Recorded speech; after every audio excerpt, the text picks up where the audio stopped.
Bem, eu vou conversar agora com o empresário Celso Eluan, um dos titulares da Sol Tecnologia, muito marcante no mercado de Belém e no mercado do Pará, nessa área de tecnologia. Celso, é um prazer poder falar com você. Tudo bem? Boa noite, Mauro. Prazer é nosso estar aqui de volta. Estamos a posto.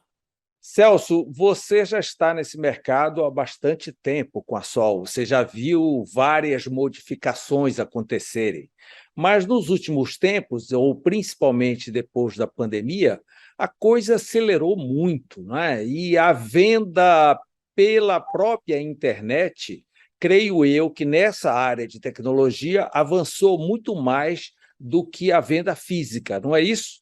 Sem dúvida. Vamos fazer um retrospecto aqui, Mauro. Eu gosto de lembrar que tem uma frase que me é muito cara: tecnologia é aquilo que a gente viu nascer.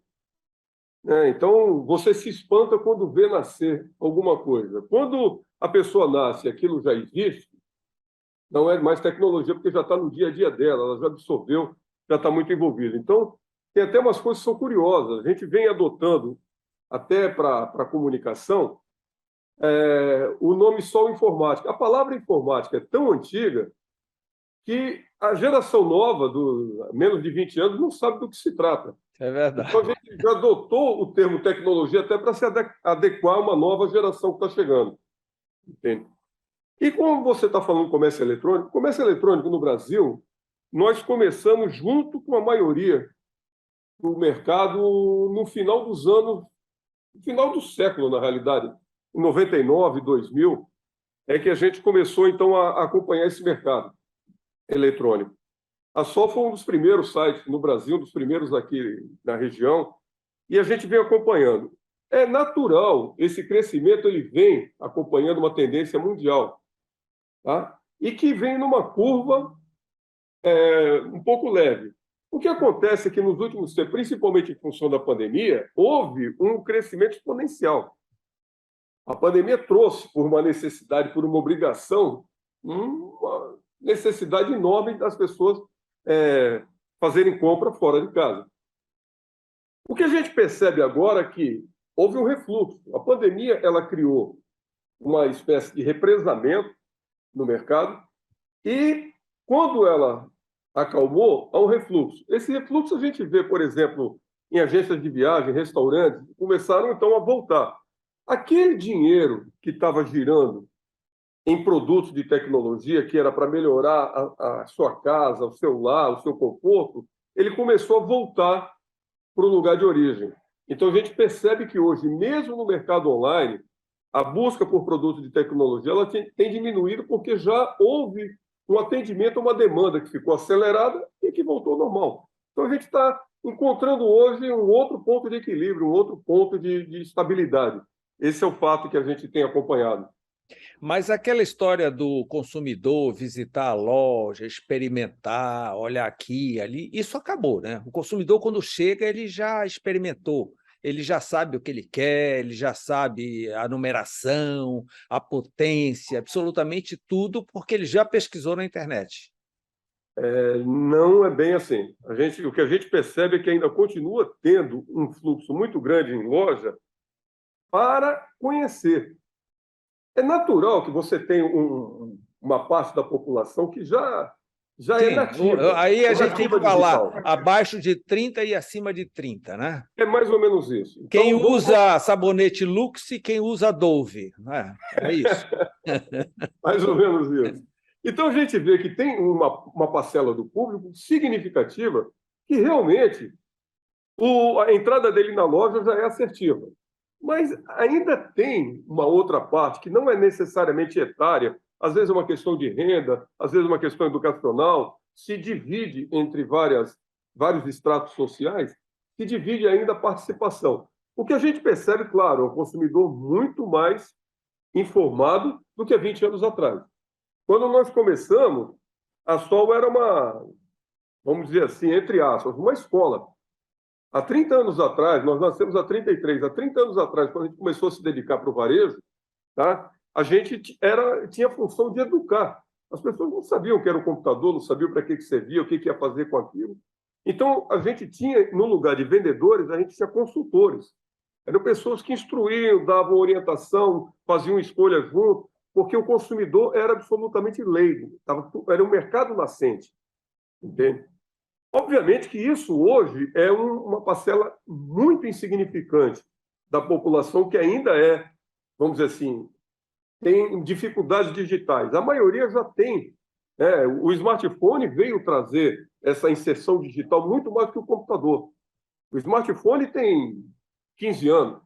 Esses 15 anos para cá, a gente viu uma inserção quase que total das pessoas no mundo da digitalização, quer seja ele através do computador, quer seja através do smartphone. Tá? Mas, ainda assim, a gente ainda tem muita gente que vem se informar sobre novidades, ou valores agregados. Você sai de uma televisão que era de tubo, passa para uma televisão de LCD passa para uma televisão de LED passa para uma televisão 4K, 8K e assim por diante. Então, você ainda tem necessidade de explicar, mas são pequenos acréscimos. Vamos dizer que a gente está... A vida útil da tecnologia está cada vez menor, né? Uma Apple da vida lançava um modelo por ano, hoje lança 3, 4. E assim acontece com televisão e com tudo, né? Na realidade, a gente vê... o pessoal fala muito, e eu desconfio um pouco disso, da obsolescência programada. As coisas não são tão assim... não tem um gênio por trás trabalhando nisso. O que acontece é que a concorrência obriga muito a você estar sempre correndo atrás, para não ser superado pelo teu concorrente. Então, essa necessidade de estar sempre colocando o produto, por mais que tenha pequenas diferenças a mais, pequenos insights a mais, isso aí é frequente e cria uma necessidade para você não se sentir obsoleto. Então, a própria indústria, ela vive nessa correria, né? É aquela coisa de você botar a cenoura na frente e o cavalo correndo atrás da cenoura o tempo todo, nunca alcança a cenoura, né? Está sempre correndo.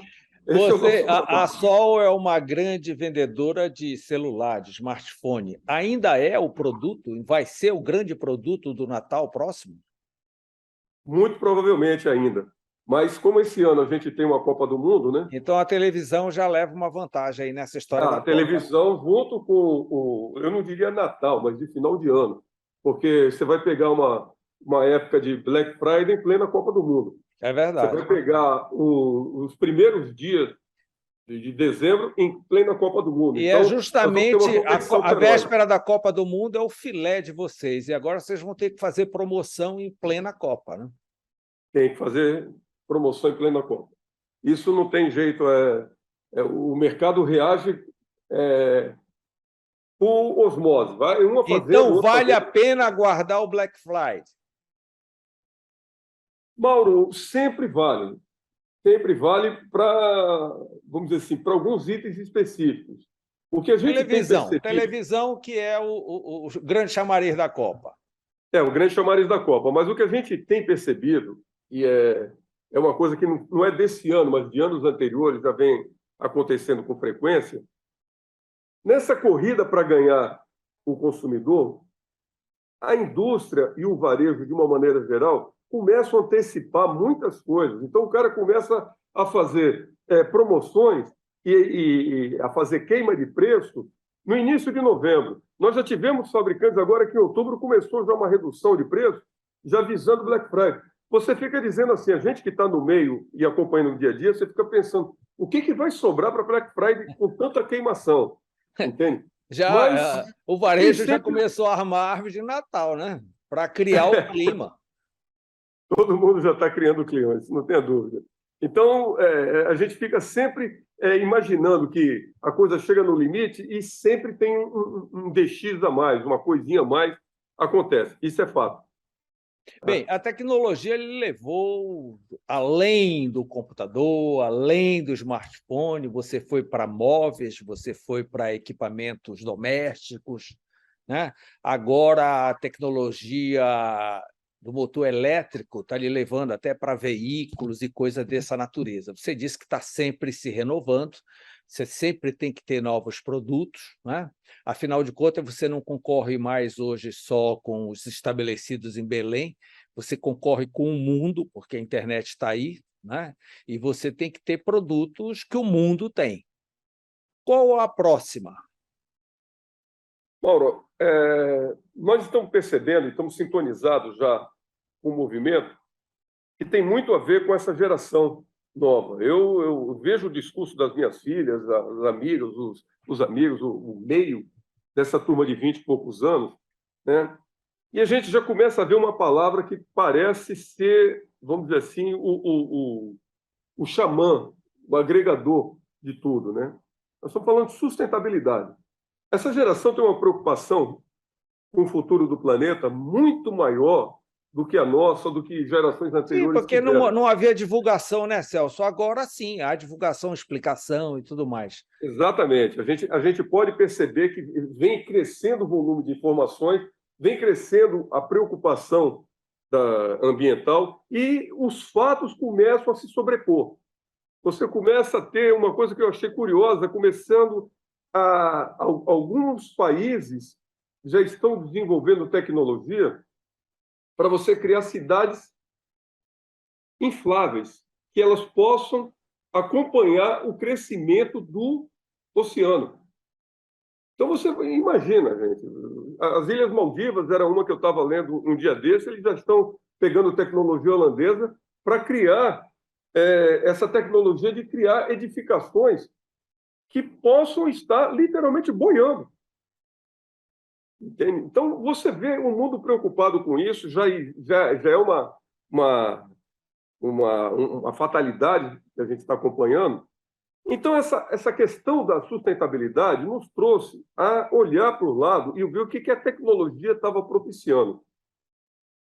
Aí entra a energia limpa.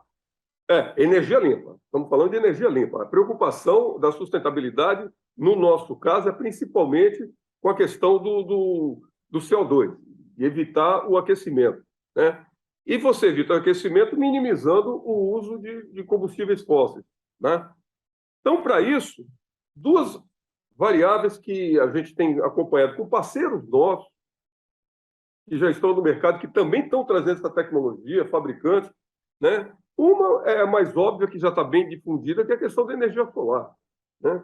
A energia solar, a gente já percebe hoje uma propagação que já é responsável por 8% da matriz energética do país. Já temos mais energia solar do que a produção de Itaipu no Brasil.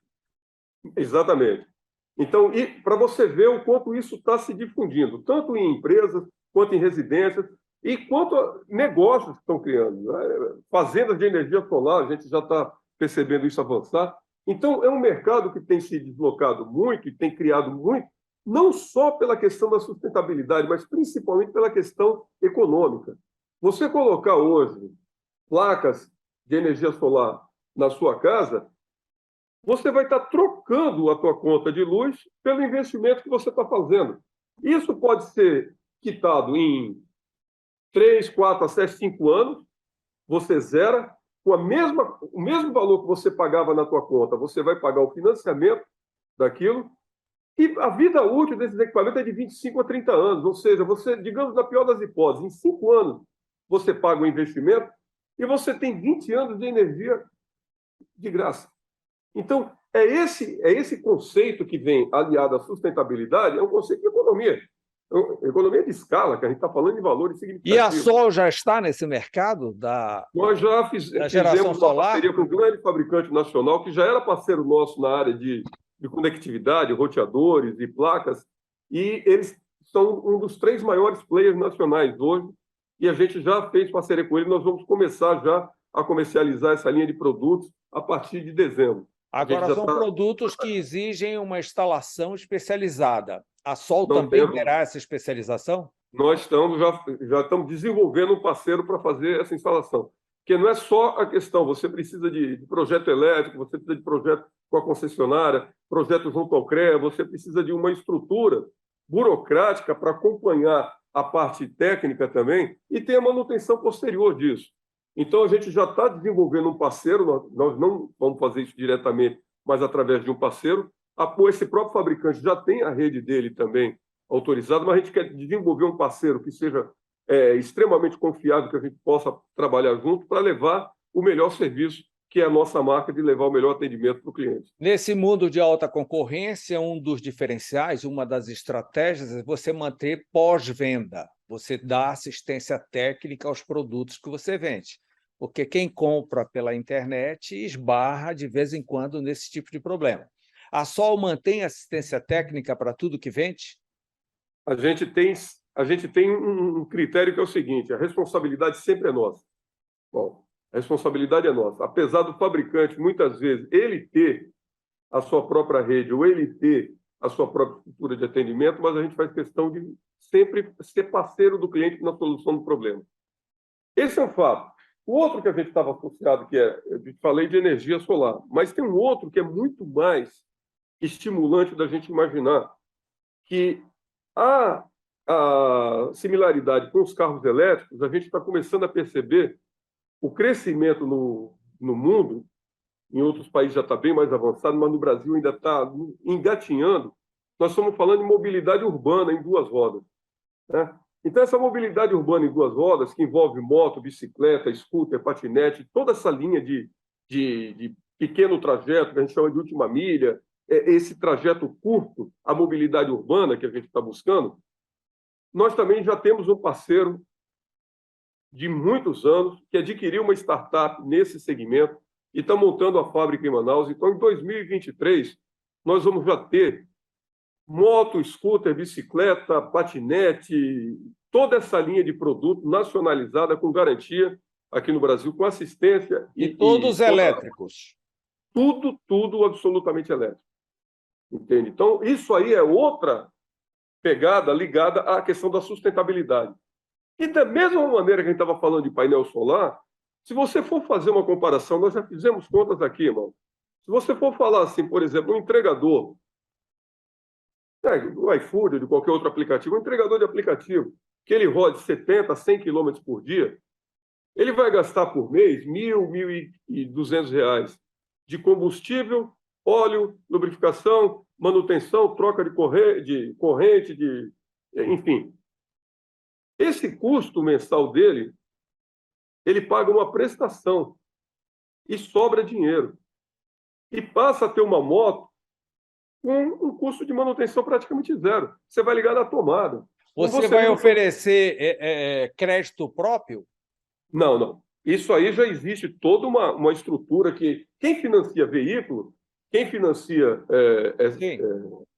tanto a parte carro de veículo, também vai financiar também, carro de uma maneira geral, são os mesmos financeiros, os mesmos bancos que atuam como a gente. E a gente já tem, pelo próprio fabricante, nós já temos 2 ou 3 agentes credenciados que vão fazer esse financiamento. Então, mas o que é importante, como numa concessionária, o cliente vai resolver tudo aqui. Ele não tem que correr para um banco, correr para outro lugar, vai resolver a questão aqui. O financiamento, a garantia, o pós-venda, a manutenção, tudo vai ser resolvido no mesmo lugar. Então, isso aí é outra garantia que a gente tem para oferecer, porque a solução é completa nesse sentido. O que é que você me diz aí dessa nova teoria, que também já está virando prática em muitos lugares, do direito de uso e não do direito de propriedade, que você pode locar a tecnologia, já que o tempo útil da tecnologia é tão curto? Mauro, olha, para você ter uma ideia, ao mesmo tempo que a indústria, que eu estou falando de moto no Brasil, moto elétrica, é uma indústria nascente. Começando agora, a gente tem pouquíssimo, você vê na rua pouquíssimo equipamento elétrico ainda.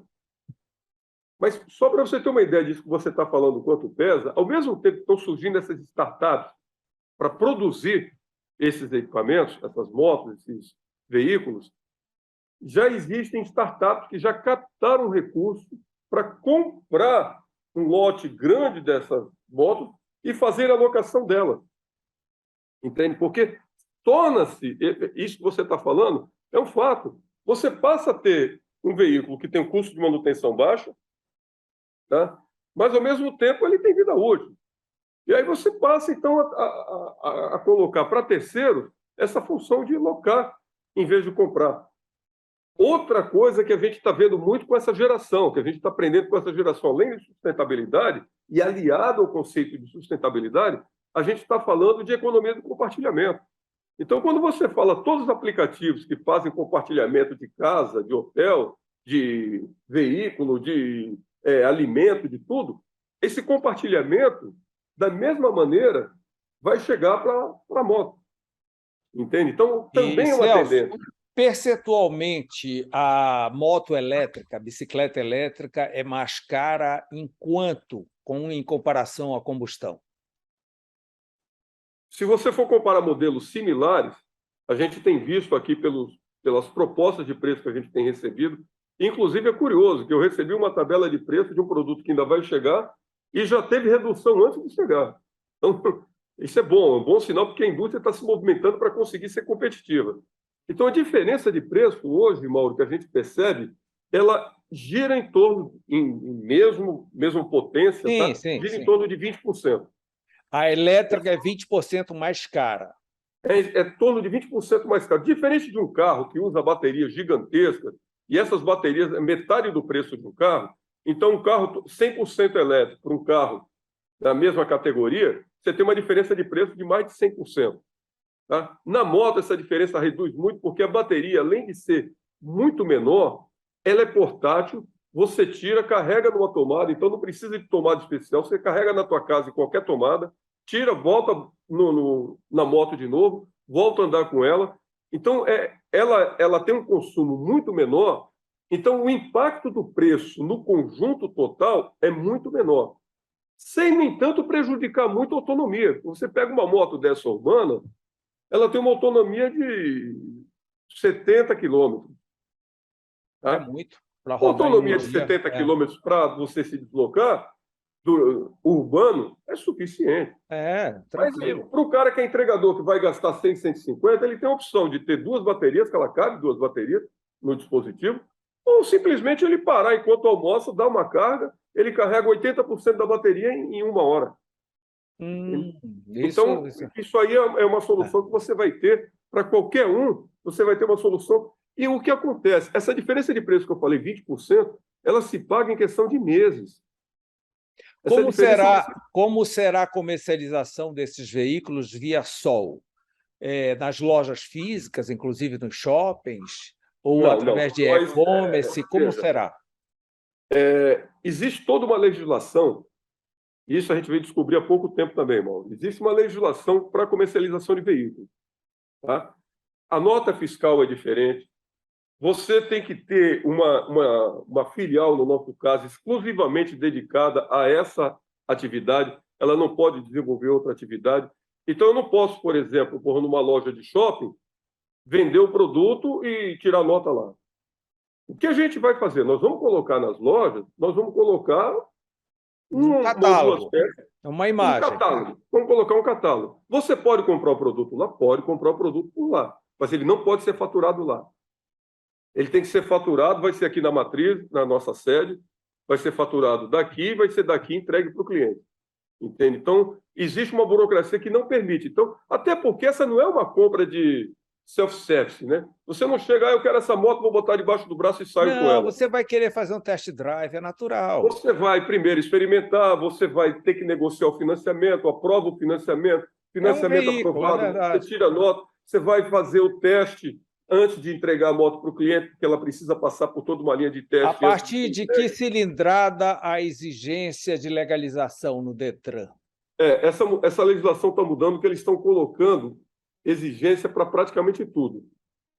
Então, as scooters que estavam abaixo, porque eles tinham um limite era de velocidade, até 40 km por hora, até 50 km não precisava registrar. A partir de agora, está tendo uma necessidade de registrar praticamente tudo.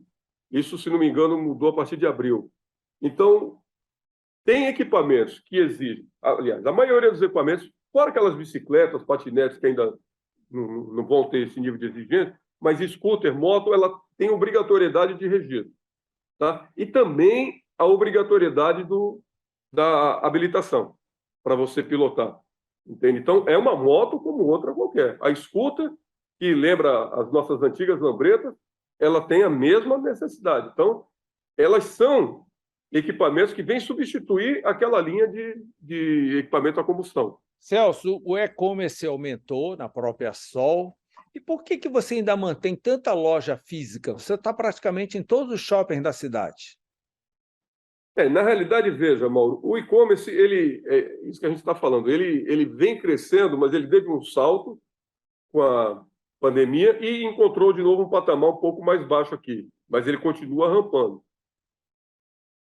No nosso segmento, o A e-commerce ele sua vai se venda repetir. física ainda é maior do que o e-commerce? Muito mais, muito mais. Isso não tem nem comparação. Ainda existe ainda um mercado físico em shopping center, a frequência de shopping center, hoje, já a gente conversa com vários agentes do shopping, já é superior a 2019, antes da pandemia. O fluxo no shopping continua. O shopping, além de ser um local de compra, ainda é um local de entretenimento. Aí você alia entretenimento com compra. Então, essa necessidade de estar presente onde o cliente está, isso aí, apesar de todo o avanço do e-commerce, o mercado já constatou que não há uma superposição, um vai matar o outro, há uma confluência. Aí você já está falando hoje no meio digital, a mistura do físico com o digital. É. Então, você já tem esse relacionamento que não tem mais como você separar e dizer um vai acabar com o outro. E eu posso comprar por e-commerce e posso ir buscar na loja, né? Sem dúvida, sem dúvida. Isso aí aguardar chegar em casa ou ir buscar e assim por diante. Isso aí a gente quando lançamos o site em 2000, já tinha essa disponibilidade, essa possibilidade, que hoje se coloca como uma vantagem, mas é uma coisa tão natural que você pode fazer isso. Mas a loja física, ela ainda é imprescindível. A gente não pode abrir mão dela. Ela ainda tem essa necessidade do contato, da personalização do atendimento, porque o site é extremamente frio, né? Você não tem o convívio, você não tem o esclarecimento de dúvidas, não é tão sério ou tão fácil como a gente gostaria, entende? Então, ainda durante muito tempo, eu acredito que a convivência vai ser harmônica, não vai ser um matando o outro. Celso Luan, muito obrigado por todas essas informações, parabéns pelo teu trabalho, pelos 33 anos de sucesso da Sol. Não é nada fácil, com custo Pará, com custo Amazônia, e você está empolgado e em cima do lance para o próximo Natal. Muito obrigado. Eu que agradeço aqui, Mauro. Conte sempre com a gente. Muito obrigado a todos.